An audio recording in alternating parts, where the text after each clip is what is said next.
Hey, how you doing? This is RJ. Today I'm going to talk about the incompetence at Marvel once again, and it's because this time it's just on full display, and it's Sina Grace, and he's not making any bones about it. He's actually just bragging about his incompetence and how he is writing for Marvel in this incompetent way. And so I'm going to go over Iceman number 1 and 2 because that's all that's been out right now, and we only have numbers for Iceman number 1. So let's go over the numbers really quickly just to show you exactly how this book is doing. So this book for number 1 shipped 38,900. Now, at the same time, you got to take into account a couple of other things. For a Marvel book, current Marvel book, that's not too bad. That's pathetic for any other Marvel, but for now, it's not too bad.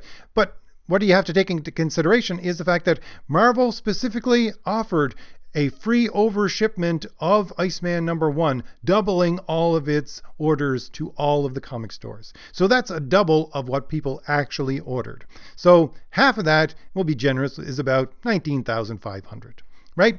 And the thing is also, it had 3 variant covers. So if you look at variant covers for Marvel and what they're putting out there now, usually the next book is actually going to pull in about maybe 1/3 of what it pulled in for the variant cover issue. And let's be generous again and say for number 2, because we don't have the numbers for number 2 yet, are going to pull in 1/2 instead of 1/3 of that. And so the number would be around 9,750 units that were actually shipped, not actually sold, actually shipped. So for shipping, you know what? You want to know where that places it on the list? Well, the next one in line is an Archie comic, which is Vampironica number 3. And the next one in line that is a Marvel comic is a True Believers Black Widow.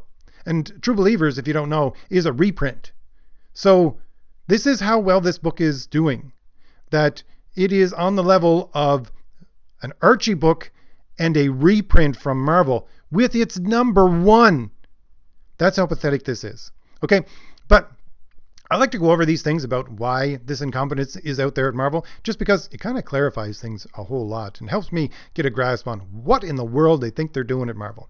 But here we have Sina Grace, and he's given an interview on, I think it's This Week in Marvel number 366. So if you want to go over to the Marvel website and look for that, you can go ahead. It's an hour to waste of your life if you want to listen to it, but you can go ahead and listen to it if you want. So he's giving you, at the very beginning, his 5 reasons for why you should be reading this new Iceman series. And for me, this is 5 reasons why you should not be reading it, and is just a list of incompetence. So his number 1 reason is it's funny. Now, I'm going to give you one of the things that he thinks is funny in this book in the background. I'll give it to you.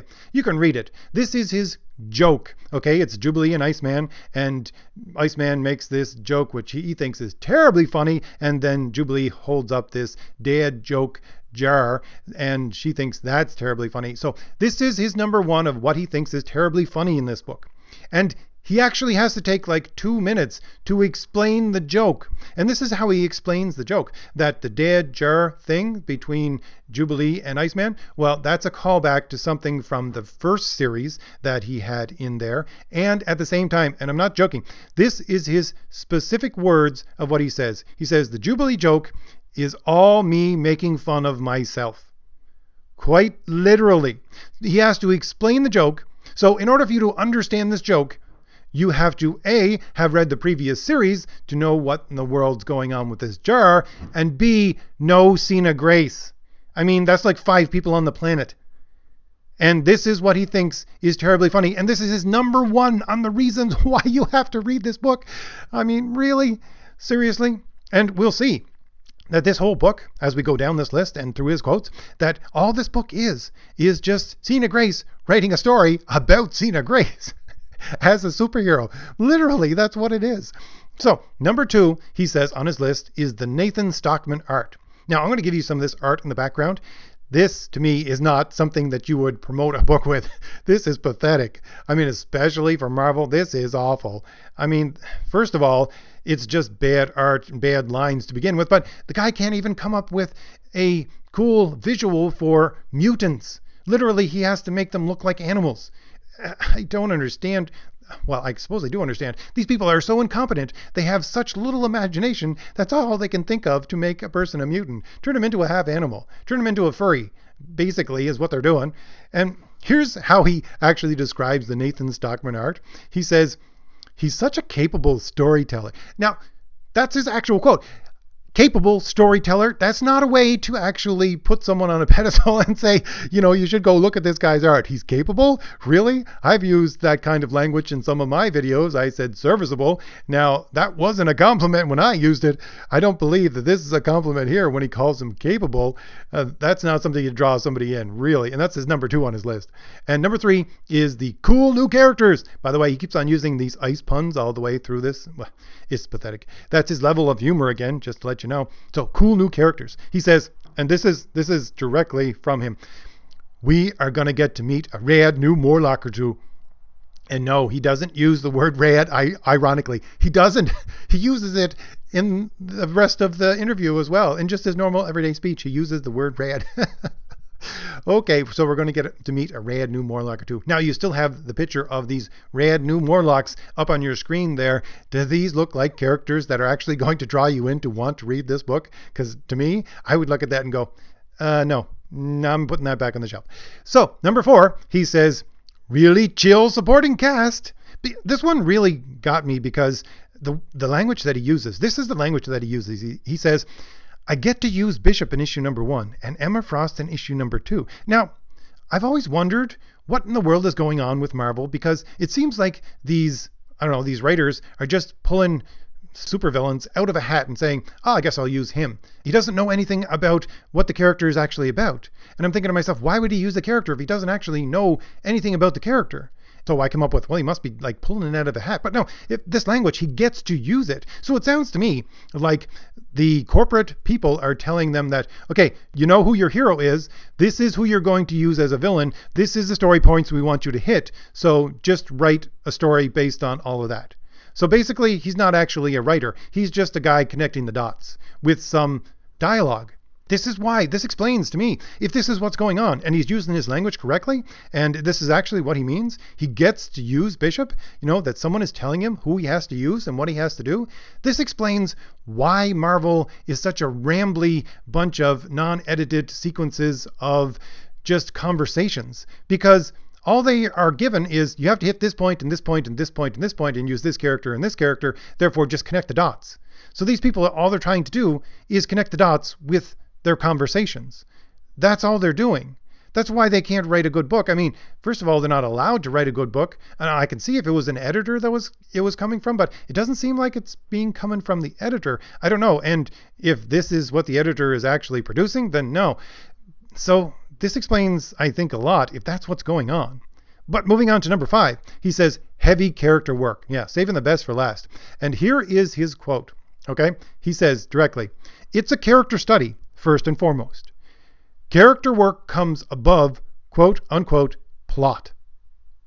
Now, I'm not sure what quote unquote plot means, because to me it sounds like, the character development, the character study comes above plot. There's no quote unquote there. What does quote unquote plot mean? He's just saying plot. Like, it's a character study. This book is a character study, and it comes above the plot. You cannot write a story, especially a comic book story, where the plot is secondary. Seriously? Because all he's doing is presenting this character. It's all about the character, right? It's all about the character's journey. That's all it's about. That's what he's writing about. It's not a story. It's just this person's life. And this person's life, as I said, this is just Sina Grace's life. If he was Iceman, as if he was a superhero. Quite literally. Because if we go through the rest of his quotes, yeah, you want to know what the character study is actually about and what Bobby is actually his journey? Because this guy talks about his cat's journey. Sina Grace, literally. He starts off the interview by talking about his cat's journey. He has to let his cat have its own journey, even though his cat is mean. So, but he can't interfere with that because it's his cat's journey.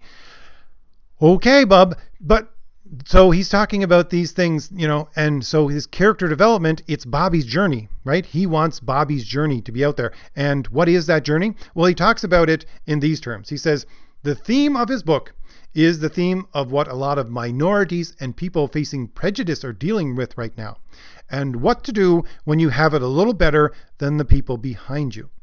So what is his journey? He's talking about identity politics. Right again, this is the language of identity politics.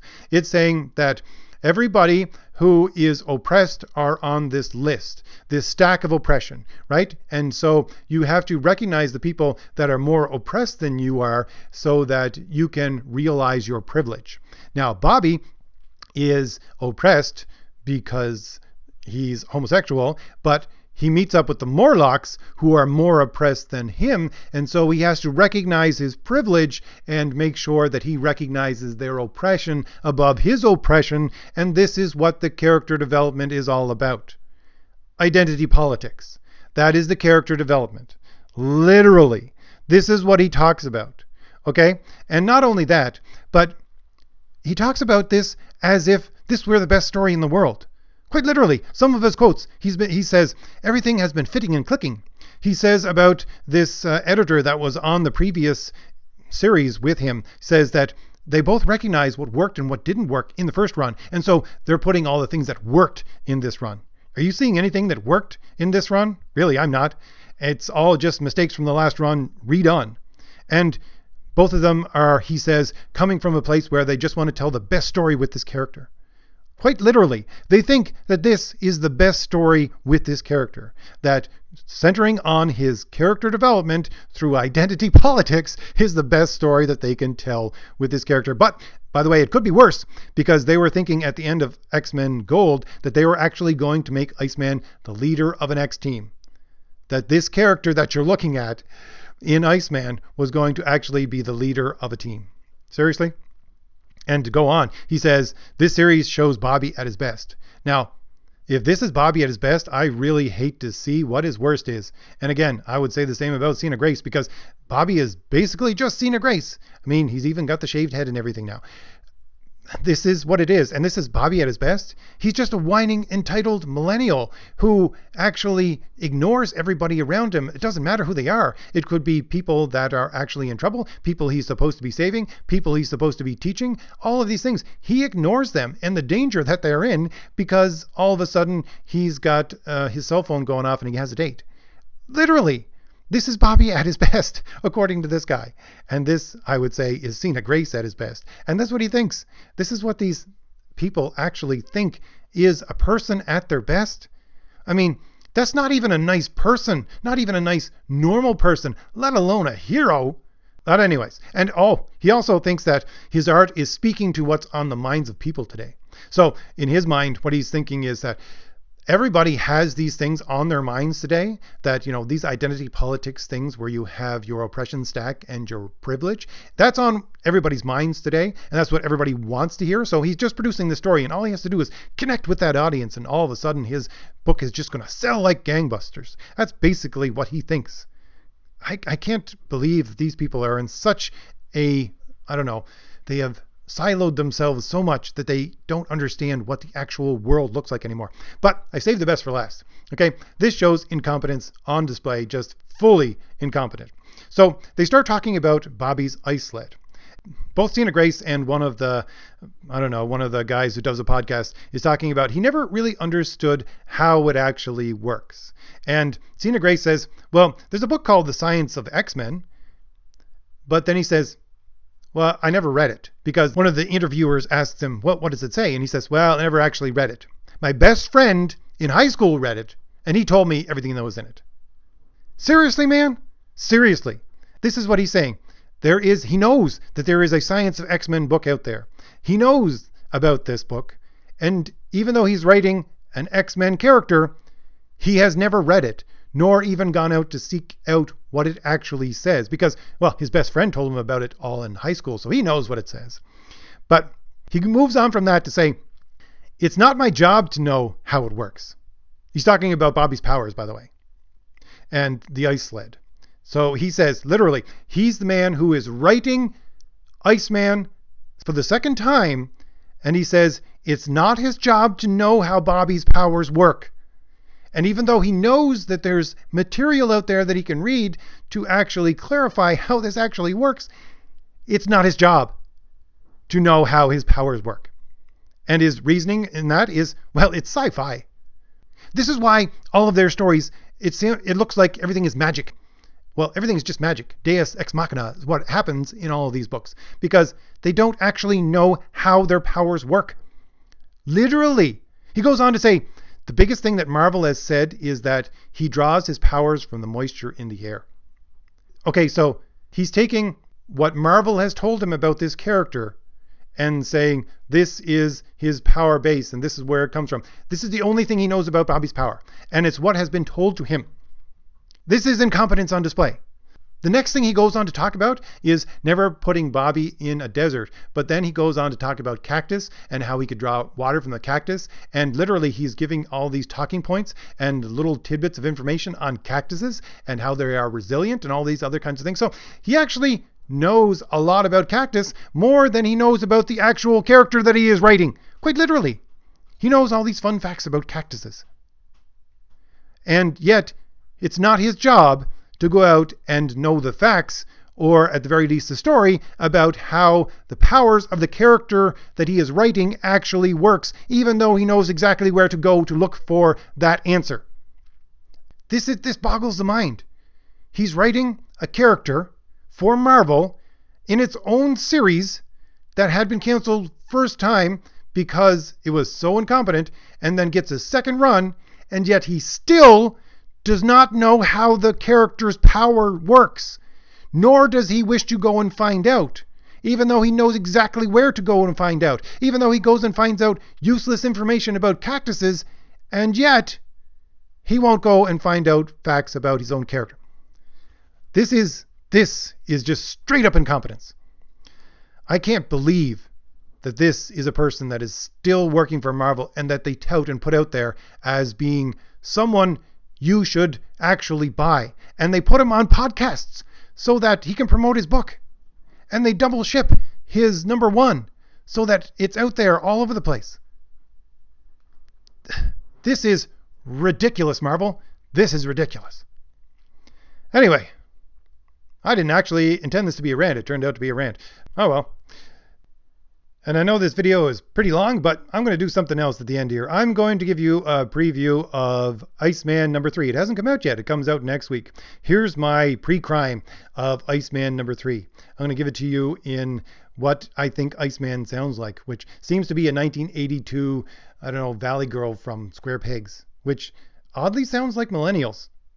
So, like, Iceman is going on this, like, blind date, you see, and he got a text at the last issue, if you read, because you're supposed to read the last issue, because we got to support these people, and so he's going on a blind date in New York, and these supervillains, they keep popping up, those supervillains that I don't know their names, but they keep on coming up because everybody puts them in their books because we should all know them, but I can't remember their name right now. So, these supervillains keep on popping up and interrupting his date, and so Bobby has to abandon his date, and that's a bummer. So he actually has to call his friends. So it's all about his amazing friends, because Spider-Man and Firestar are his amazing friends, of course, because everybody knows that they're his amazing friends because we all saw it on the internet, right? Even though it's never actually been in, like, the comic books, like, it's part of everything because it's on the internet, right? And there were cartoons of it. So it must be real. So this is what happens. You get Spider-Man and Firestar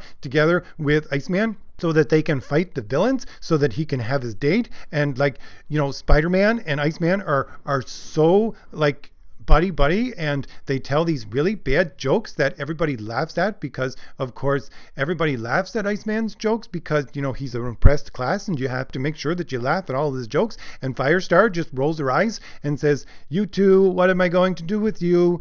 And this is what the entire story is about. And, like, who would not want to buy this? I mean, really, it's something that everybody should go buy. I'm not going to buy it. I can't do that. No, not me. But everybody should go out and buy this book, because Iceman is so important for everybody to actually read, so that we can make sure that we know that you have privilege, and you have to make sure that you stick this in everybody's faces, because these privileged people are everywhere, and they run the country now. So we have to make sure that we all get this out there. And I really wish that you could see me right now, because my hand gestures are just so flamboyant, and I'm over the top with, I can't even with everybody in this country and, what's going on. So buy Iceman.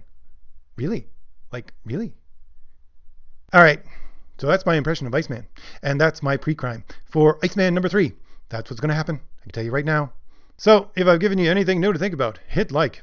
Hit the shield in the lower right-hand corner of your screen to subscribe, and leave me a comment. Let me know what you think about this. Let me know whether you think that this is a portrait of incompetence. All right. I'll see you later. Bye.